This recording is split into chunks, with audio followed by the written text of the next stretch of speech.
adults, and another 3 were not really 3, by the way. Let me just correct that. 6 were male adults and 6 were female adults, and then there was also a child. We are also made to understand that both the drivers, that is the driver of the vehicle, of the bus, and the trailer, also perished on the spot when this particular accident happened at a place known as Pala, which is 3 kilometers away from Awasi. Remember, from Awasi to Kisumu is 42 kilometers. And where I am now is at the Jaramogi Oginga Odinga Teaching and Referral Hospital, where 14 victims of this particular accident were rushed to, and they're currently receiving treatment behind me there at the casualty section. Remember, this particular accident also happened at a time when some of the health workers who are on a go-slow here in Kisumu County, only a handful of them have so far resumed duties. So there's been some kind of crisis even at Ahero sub-county hospital, where some of the victims were first rushed and couldn't get assistance from that particular hospital. We've just spoken with a survivor here who narrated to us how they attempted to get help from a number of health facilities in that particular area, including some private hospitals, but they couldn't be treated because of lack of sufficient personnel, and therefore they had to be rushed here at Jaramogi Oginga Teaching and Referral Hospital, where they are currently receiving treatment. Most of these people are got injured mostly on the head. They have head injuries, and some of them actually are not even speaking, as we've just realized. A policeman at the scene disclosed to us that 4 people were seriously injured as they were trying to rescue them from the wreckage. Again, we also maybe like to bring to the attention of our viewers that this particular accident happened last night at around 11:30 p.m. The bus had just left Kisumu at around 10:30. Remember, it's originated from Bondo. That is where most of the passengers who were in that ill-fated bus had boarded it. That is in Bondo, in Siaya County. And when they got to Kisumu, it took another 1 or so hours before they departed. We are talking of about 36 passengers in the bus at the time of the accident. This is a bus which has a capacity of 41 or 42 thereabouts. And according to the conductor who survived the accident, we've just spoken with him in here. He says that at the time of the accident they had 36 passengers on board.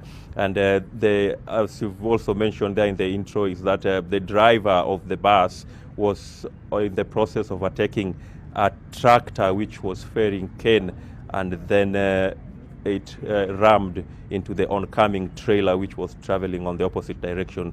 That is somewhere around Awasi, 3 kilometers away from Awali, at a place known as Pala. So that is what has happened. A lot of people have gotten serious injuries. There were children in the bus, but only one, as we have made to understand, according to the Nyanza Regional Police Commandant Victor Makoha, is that only one child perished in this particular accident so far. So there are a lot of people still fighting for their lives in there. Of course, the medics, quite a handful of them we've just seen. As I've mentioned there has been some go-slow on health workers, among health workers here in Kisumu, and only a handful of them have so far resumed duties. Mark.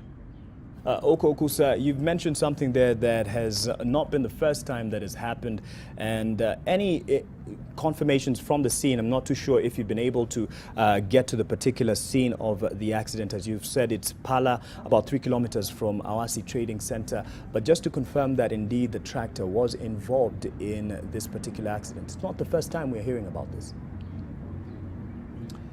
Well, I was at the scene actually. We've been there since 1 a.m. We've just come to the hospital at around 5 to find out what's happening with the survivors. And we witnessed there the wreckages being towed away.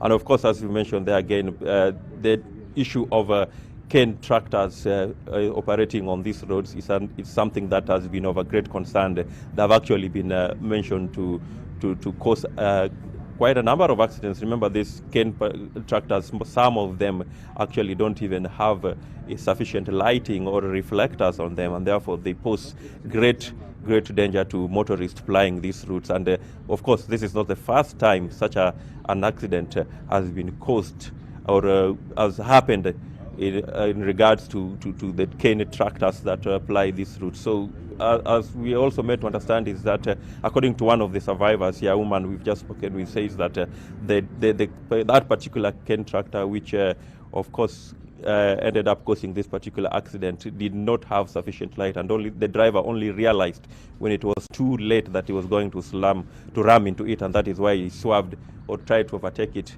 and in the process was involved in that head-on collision with the oncoming trailer. So that is a concern. Actually, there's been a lot of suggestions, people trying to say that the cane transportation should be restricted only to daytime, and this particular transport vehicles should be banned from operating during the night because of lack of sufficient lighting and reflectors, and that of course translates into the dangers or the risks that they pose to other motorists on the road. Mark.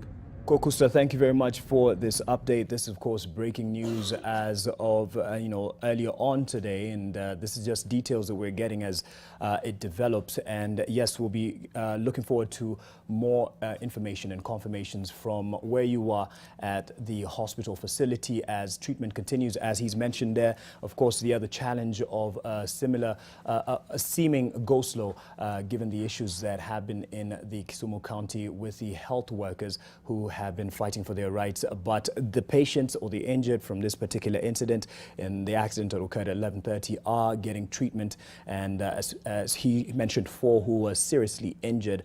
And as you can expect, this involving an Eldoret Express bus. There are many more who have also been injured, and will be getting reports and the confirmations on the ground as the issue develops. And also, just to get to the bottom of that issue of the cane tractors that were actually banned from the roads after nightfall because of what they cause, especially on the roads at night. And this would be very unfortunate if this is the case. Unfortunate in any case, the loss of any life for whatever reason. But this, if it would have been avoided, is definitely a sad occurrence. We'll be getting an update on this from Okokusa as we continue with the